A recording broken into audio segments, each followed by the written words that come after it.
On Tuesday, we had the pleasure of diving one of our favorite sites of the week, the wreck of the RMS Rhone.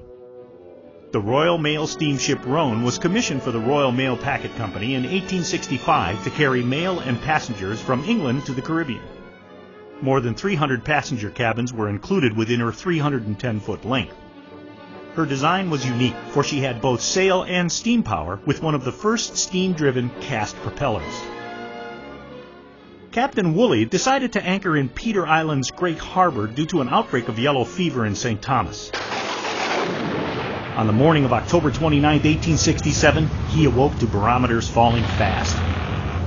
As it was October and hurricane season was thought to be over, he assumed it was just an early winter storm. Take steam! Captain Woolley told the crew to fire up the boilers just in case. Prepare to get underway! He needed full ahead, even at anchor, to hold position. The fearful roar of the hurricane blew howling winds from the north-northwest. After a time, a lull came, or as we know it today, the eye of the hurricane. Captain Woolley, though, thinking the storm had abated, tried to make a break for open water. Full speed ahead! Take for open sea! He headed out between Peter and Salt Islands. Most of the people on board couldn't swim, so the crew were ordered to tie in all the passengers. That meant lashing them to their bunks, thereby sealing their fate. As the eye passed, the second part of the hurricane hit with black skies and huge seas.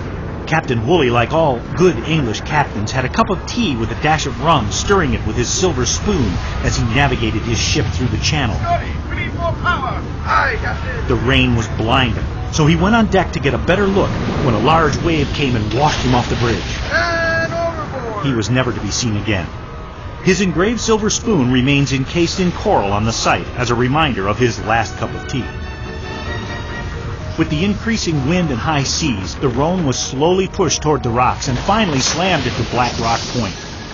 The cold water flooded into the hold and hit the hot boiler, causing an explosion that was heard miles away. The force of the explosion split the Rhone in half. The stern sank in 35 feet, while the bow drifted slightly deeper into 80 feet of water. The vessel now rests in two main sections off Salt Island near Black Rock. Of the 147 people on board, only 23 survive. Today, the Rhone is considered to be one of the world's best wreck dives.